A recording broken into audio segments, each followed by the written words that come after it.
Hi, I'm Sarah Belzeal, And I'm Mana, aka Xilverfox. and we're here to talk to you today about the principles of conscious kink, something that we are both passionate about Really and interested in. really think has a lot of healing power on the individual as well as on the collective level. So, Xilverfox, would you like to start us off? What's your favorite principle of conscious kink? Oh, probably the first one, which really digs into remedying centuries of non consensual domination. And within conscious kink, you get a chance to consensually choose to be dominated or be a submissive. And that in itself has that element of healing in it that really brings forth these techniques in a slightly different light. Yes, I love that one. What about you, honey? That's definitely It's my your favorite. favorite. Well, before we move on to the next one, I just want to say that one is, I think, the one that even got me into this work in the first place, because I was so curious about. We've all experienced non-consensual domination, but I was like, what does consensual domination feel like? I wanted to know. So that's definitely a hot one. Let's see, another one that I think is hugely important, well, and it's kind of encapsulated even in that first one, is just the practice of consent in general. Absolutely. There's so many different levels of the practice of consent in conscious kink. You know, consent, I think, is a really important social practice, but it's also, I think, a spiritual practice because it helps us to bring things that are acting at the subconscious level into the conscious level, and it helps all of us to have more agency when we're truly saying yes to an experience or a connection or even a particular power dynamic. So I'll just talk about a couple different levels of consent. First is internal consent, so being in consent with ourselves in terms of, are we consenting to this experience that we're having? And also, does our inner dom and inner sub consent to the experience that we're having? So in moments when we're taking leadership, that's when the inner dom is in control or is showing up, right? And, I spent most of my life, I think, showing up in leadership, but without truly being in consent. Right. Like that part of me never said, yes, I want to lead. I was just leading because I could. Yep. So I think that inner consent is really important. Any other things you want to point out about consent? Well, that bringing awareness to your own experience at all times. Consent for me is such it's a used word, of course, in this erotic work and in kink work. But what it truly points to is, am I present with my own experience? Am I able to track what I'm feeling? Am I able to track what another person is feeling and sensing? And then with all this information, am I saying yes to what is going on right now? And I think that's what you were talking about too, as a spiritual practice. And both of us have a background in spirituality in the sense that we take meditation seriously and awareness seriously, that this work is really important, that you find a way to track yourself at all times. And kink is so fun. You get to dress up like this, but it's serious. There's edges that can be too far, and it's all about actual healing and not pushing yourself to go too far.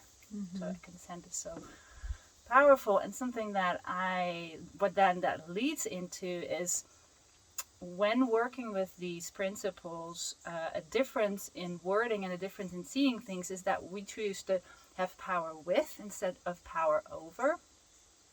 And that can really be showed in like the regular day-to-day life, being aware what your own power dynamics are with another person. So what are my privileges? What is another person's privileges? There's class difference, there's gender difference, there is race difference, and all those really matter when we get to play in a kinky scene, of course. Yeah. I love that. So maybe you could speak a little bit about the role of pleasure in conscious kink.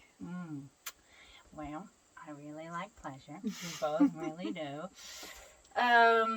Well, this is actually being videotaped right now at a tantric monastery, and I think Tantra has this really beautiful concept that it's called the healing power of pleasure. And, as we all have some version of trauma in this life, to unwind and be able to unwind trauma, pleasure is like a key piece of it. But in order to be able to get to your pleasure, you're also going to have to be able to get to your grief. Those are very linked. The more grief you're able to process through your body, the more pleasure you're able to process through your body. And that's a very tantric principle. Yep. Yeah. Right? I love that. Yeah, I feel like when we bring pleasure into experiences that, or even just not experiences, but when we bring pleasure into kind of a realm of our life that has previously been traumatic, that it literally changes our wiring, it changes the circuitry, it changes the way memories live in our body, I think a lot of times. And it can be a huge part of bringing things that have been experienced non-consensually into that consensual realm and giving us a sense of agency over these memories and experiences and trauma. Yeah, exactly. Yeah. Well, what else, honey? Another thing I want to talk about is the practice and the experience of subspace itself as being a healing and transcendent phenomenon, I guess. I think subspace is a really specific state of being that we can slip into when we are in these consensual power dynamic situations where we have asked someone else to hold space for us, to make decisions, to guide us in an experience. And when our whole body is a yes to that, then the mind can get very quiet. Exactly. And that subspace for me was like, I'd been meditating and doing different spiritual practices for years, but when I first experienced subspace, I was like, oh wow. Like this is like what years of meditation, I feel like it's not exactly the same thing, but similar kind of quieting of the mind and really dropping into these other dimensions that I just had no idea was possible. So I think that's a really that's just an important principle to absolutely to and I think I am really interested in altered stage phases that we can go through as humans, and it's something that has been around for as long as humans have been around, the longing to have a transcendent experience. And not only the longing, but the connection with spirit you can have in that space specifically. And there's all kinds of cultural techniques in many cultures around the globe that use pretty extreme physical sensations to enter that space. Some, of course, are plant medicine and such. But this is a technique where you really use your own endorphins and your own chemicals and to enter a space that is like a connection to the divine. And I've often been in subspaces where I suddenly just have an experience that puts everything in perspective, and it becomes macro, and it's like, whoa, amazing healing can happen in that space. And we're humans, we long for that. We need that connection to spirit. Yeah, absolutely. Yummy, yeah, exactly. Another thing that I want to talk about, another principle that we play with often in this work is using the breath absolutely, to help bring more awareness to the body and to the connection with the other person. Yeah, should we take a breath? Let's take a breath together. And anyone who's watching, take a breath with us. It's so good for us, right? Big inhale.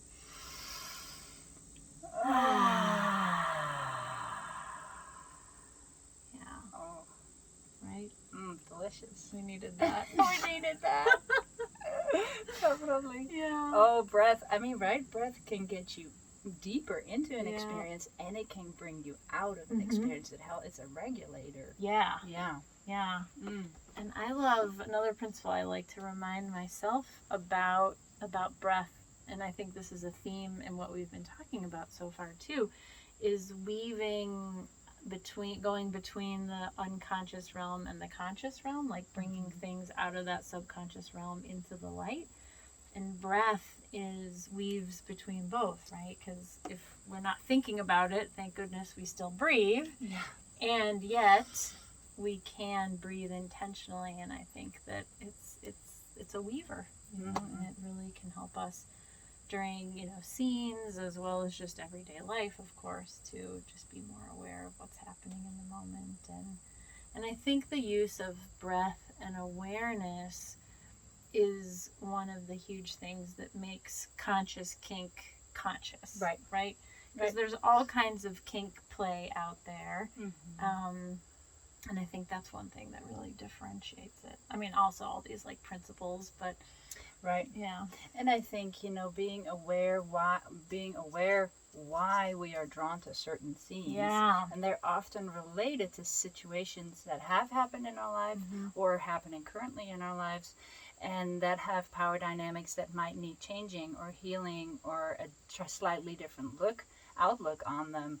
So a kink scene can become that erotic theater in a way that really has the emphasis on, hey, I want to change this in my daily life, and now I get to play with it with this partner, well held in consent in an erotic way potentially, where you suddenly see things slightly different. And then you take that back into your daily life, like, hey, I have a piece of the puzzle. Yeah.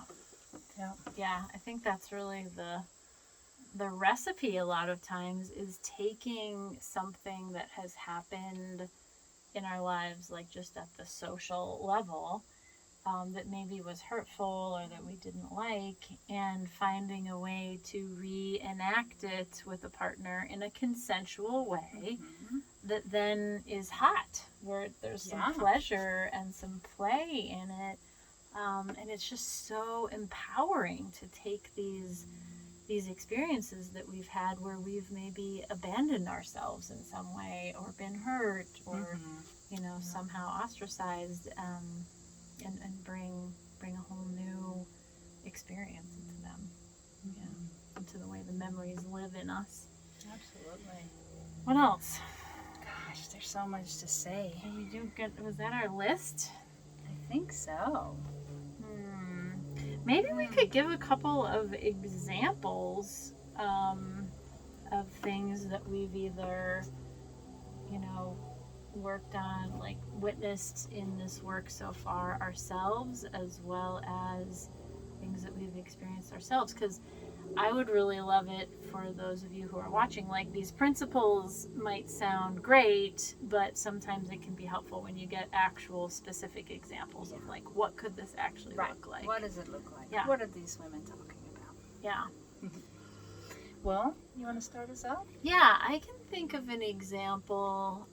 This was actually work that I was witness to, that really had to do with a particular word that someone was working with, which was, I think it was the word ugly is what she was working with. And she had some real charge around that word, and was really judging herself as being ugly. And I worked on this with another person, and we were able to kind of just gently go into that with her, and then bring that word, like create a scene, created a container, and bring that word into the play, and start calling her that in a way that where she was also like touching herself, like as we were saying that word to her. And the more she touched herself and we said the word to her, it became super charged and powerful for her. And by the end of it, she just felt like she had this electric current like running up and down her body, because we took this word that formerly like had negative charge, and then we ended up giving it this positive charge. So, and she literally said she felt like she had like a cape, like a superhero cape on afterwards, because, you know, she just overcome this like big, yeah, this word that was really had a lot of charge for her. So that's one example. Yeah, that's funny because Yeah. I wanted to give a very similar Okay. example. And then with the word shame, which is a big one, especially body shame, and shame about truly being ourselves and being able to be who we came here to be.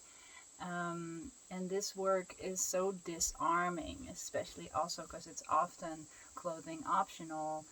And I can give an example that's kind of a compilation of multiple situations that I've observed and been a part of. Specific body types and body parts that haven't felt love to really give attention. And then what Sarah was speaking about is giving it loving attention, and sometimes in kink scenes to get flogged at the same time can be actually really pleasurable. And I've seen the effect on when you affirm something in yourself and you speak it and you're the one receiving, you're the sub, and somebody is flogging you or spanking you at that specific time, it really gives it's an embodiment of, yes, I want to change this. Yes, I can do it. Like a feeling in the body. And especially some of the more thuddier floggers, depending on what you like. If you like the stingy, then that might have a better imprint.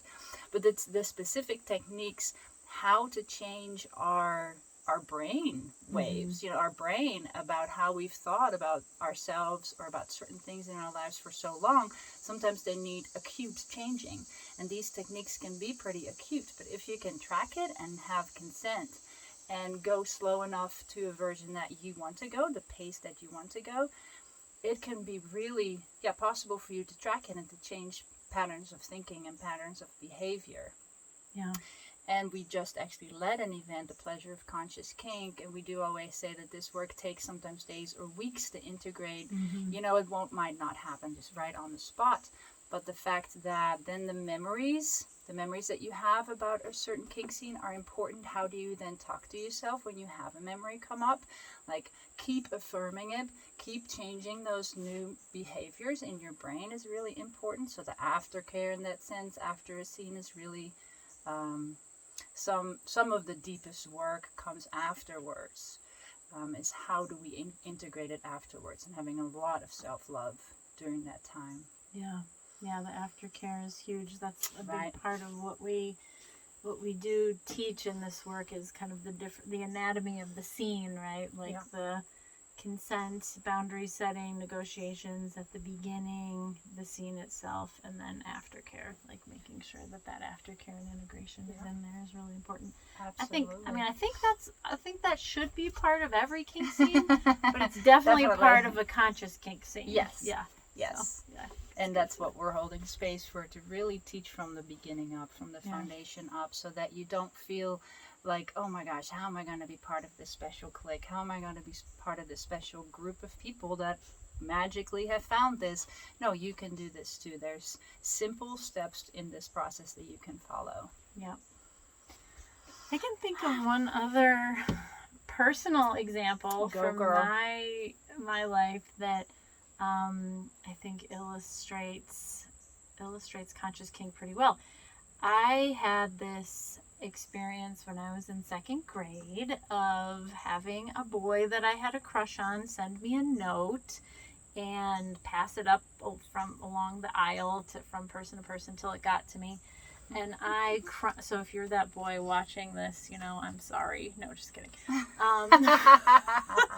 But because what happened was I crumpled the note up and threw it in my desk. And for years, I really lived with this sadness around that, and this self-judgment, and even this sense of myself as not being a safe receiver of affection. Like, if someone gives me affection, like, I'm going to hurt them. And I had this like belief about myself for years, and I'd been really puzzling about it, had tried different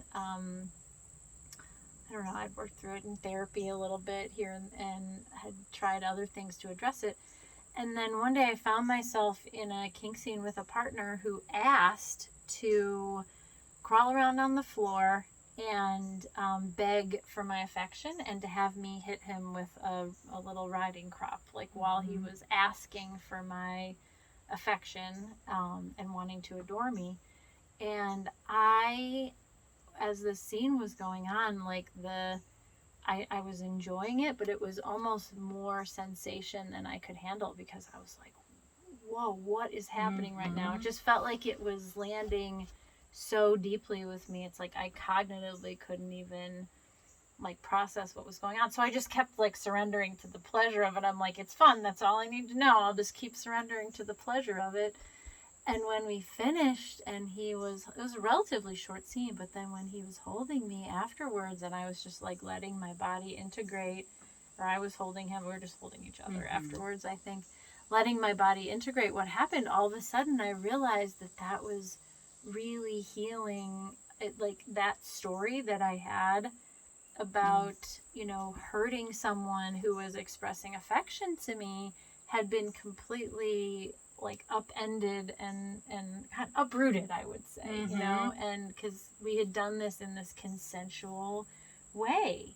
And so it really changed the way that memory lives in me. Like now being able to actually tell that story publicly without it feeling like I didn't feel any charge as I was telling that story, which is like, to me, the biggest evidence of like a somatic change having taken place as a result of doing that scene. So Absolutely. yeah, little short scene, but very powerful impact for me personally. Well, I'll just tell a little bit. I mean, I'm a little bit like protective over other people's experiences, of course, so I'll keep it to myself.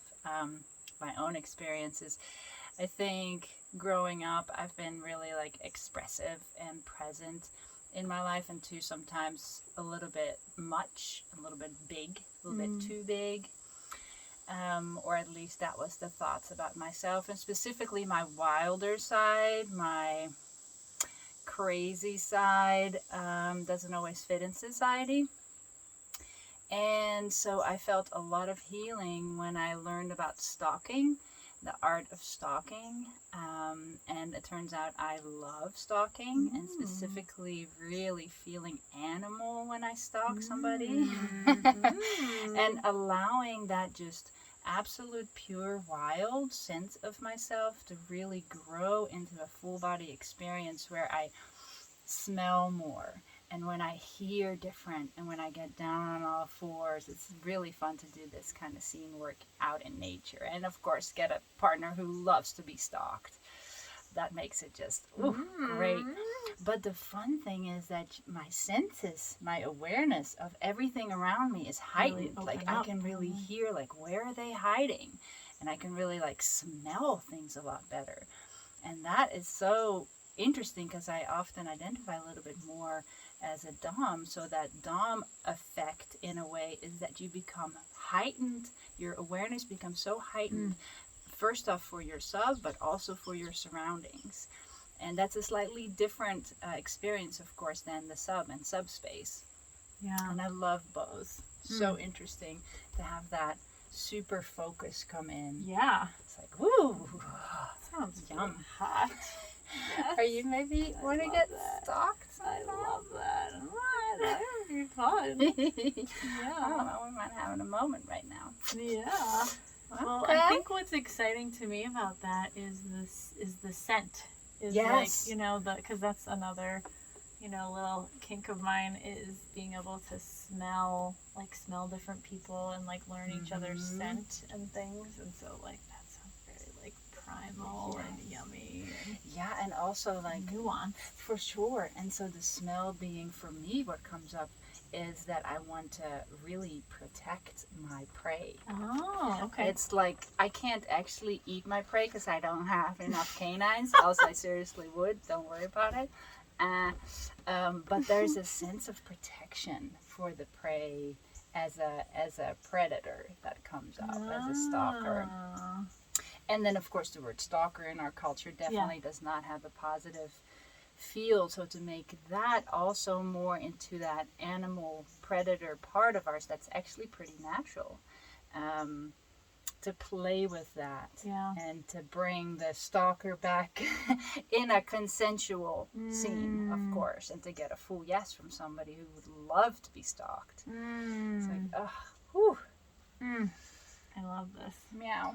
Okay, so this makes me think of another principle that I don't know if I've actually identified this yet, but I don't think I've actually said this out loud till now, which Love is the soulfulness of conscious kink. It's more than it's soulful work, I think, more than it's spiritual work. I mean, it's probably both, but and the soulfulness of it, I just want to describe this experience that I had in a recent scene where I was I was really topping from the bottom, but I was directing the scene by just saying what it is that I wanted, like how I wanted to be touched, and I wanted to be like really like pressed into the ground. I wanted to feel like dirt, and I just like that pressing into the way I was giving instructions about what I wanted, and the way the people who were working with me in the scene were doing it, like I really felt like those instructions were coming straight from my soul. Like, because I wasn't rationally, like it didn't make any cognitively, I was like, I don't know what is happening right now. Like I didn't know what the story was, or like what I was trying to play out, or what memory I was doing, but I was just like listening to my soul and asking for what I wanted. And it really creates this like kind of direct pathway. Like I think when we can let the soul have a voice like that, and then also like come into the body by, you know, interacting with other humans in this like physical way, it's like we are allowing the soul really to be seen in like a new way. I love it. Yeah, so that's one more principle. I love it. That's so good. Got anything else? Oh, well, I could talk about this forever, because you said topping from the bottom, and that. Yeah, you want to talk about that? The nuances. So. And maybe we should define that. Do you want to define Right. that? So topping from the bottom might get a little bit of a negative rep, where I'm not totally sure if that would use kind of like leaning into. In a way, once the scene is negotiated and it's decided who's the top and who's the bottom, who's the sub or the dom, then it's the dom's job to take perfect care of that scene, and the sub to really fully surrender. And so topping from the bottom could mean where the sub has a really hard time surrendering into themselves, into the work, into the dom, and starts to say, no, actually I want this, and actually if you could do so and so, and then actually this is not really feeling right. So I think this is something that can stand a little bit nuanced, because in a way it's really important that the sub has a voice, or at least techniques like green, yellow, red, or hand signals, where they can track what changes might need to get made. Like, this was not exactly what I wanted. Is there a way to renegotiate while the scene is going on? So that is different. That is actually having that agency, and is part of the scene where you have made clear understanding that when I say yellow, it actually means I am riding my edge, and you might have to back off just a little bit, or however you define yellow with your partner. But then topping from the bottom is a little bit more like there might be a problem with full surrender. Yeah. So it's a fine line, because it's really important that the sub has a way to communicate to the dom what the experience is like. Yeah, where there's enough communication so that the dom is getting data, but they can still stay in control, if that's what the agreement was. Exactly. And then as a dom, it's so important to, when a sub is giving you directions in the moment, to not take it personal, in the sense that it's not an ego trip. So as a dom, it's really hard work, or it can be a big journey to be a good dom, is to fully take the care of the other person in consideration, and you in a way disappear, and you hold space for that person. That is your role. So that is its own work, to be a really good dom. And there's a lot more to say about it, and there's versions of doms that are different, but I find the dom like the biggest service role. And of course, you can say the same about a sub. A good sub is like a huge gift for a dom. Mm-hmm. Yeah. That both the elements are incredibly important. Yeah, both roles, I think, there are these archetypes, right? And when we really step into them fully, I really flashed on this when you were talking earlier about being a dom, and about how, I forget how you worded it, but what came to me was like the ego steps aside. The ego goes away because, I don't know if it goes away. That's probably overstating it, but it It'll be awesome. It softens or something. It Yes. changes because you're holding, as a dom, you're holding the needs of the sub and your needs, but mostly you're really holding the needs of the sub and showing up in service. And so that is occupying like most of your inner space. And so then the inner space that we might actually take up personally is like less. I don't know, that's probably like a bit of an off, and I think the same thing happens in subspace, where it's a different dynamic, but it's still this like softening or lightening of the ego or something, because as we step into these consensually, these consensual archetypes with one another, the ego softens or steps aside or something like that. Yeah, I love that. And that really makes me think of, before all this, some element of play has to be embraced, right? Some element of play. Really we haven't play. Talked about play. Play. Gotta talk about play. Play. Yes. It's all we do. What she said. Actually, this video is about play. Yeah. Can we start? We're going to start at the beginning. Yeah, first, actually, before consent. Are you ready to play? Yes.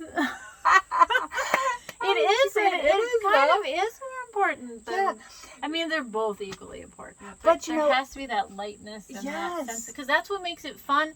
That's what makes it hot. Yeah. And that's where, pleasure is healing, but play. Yeah. Absolutely. Well, and play is hard to reach when you live a very, let's call it, serious life. Yeah. If play is just not ever made it on your list of very important things to do. Yes. So for some people, the biggest scene they could do is just imagine something outside of their normal life to happen. Yeah. That's all the work that can happen in that time, and that is huge. Yeah. So what we're talking about might sound just too far out if you haven't really embraced your own play, but then when you do, it's gonna be great. Yeah.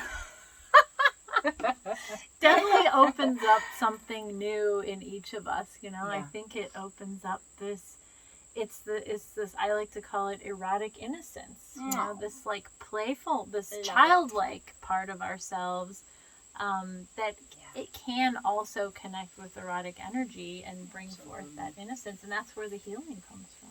Yes, laughing and sexuality go real good together. Yeah, they do. That's why we do lots of both, right? Yes, absolutely.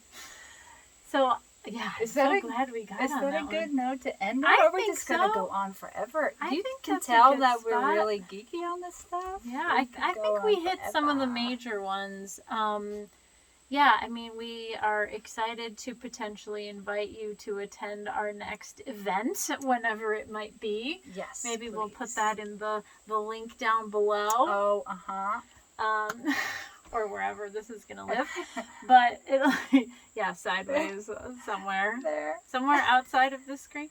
But we'll be hosting more Conscious Kink events, because, we're passionate about this work and love teaching together. Yes, we love it. And the team. Yeah, and I think this work is so transformational and fun. It's so fun. Yeah, and it's just wonderful to take people on this journey, and it's so safe and so fun and full of humor and spirit and connection and growth and transformation and Okay, wait, I have one more thing, which is about the safety thing. Safety and permission.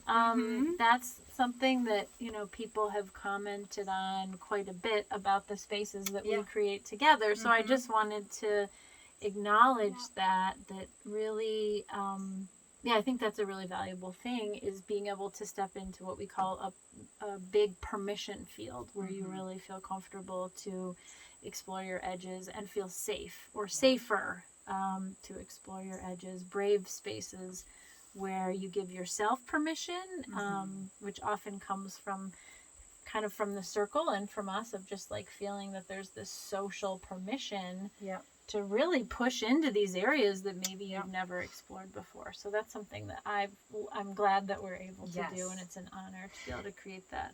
And now I'm going to add one more thing. Okay, good. I Do promise. it. One more thing.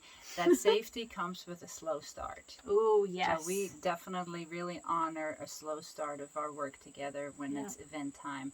We don't just go hard right off the bat. Yeah. Your system needs time to, breathe, get used, warm up, get used to settle in. the new setting, and nervous system needs to be able to catch up. Else, none of this work is fun. None of this work is healing. We go at the pace of trust. That's what a friend said recently, right? We loved that. The speed of trust. The speed of trust. So good. Well, that was my last one. Okay. Thanks for watching. Hope to see you at one of our events soon. That would be Pleasure great. of Conscious Kink or something like that. Some conscious kink thing. Thanks for watching.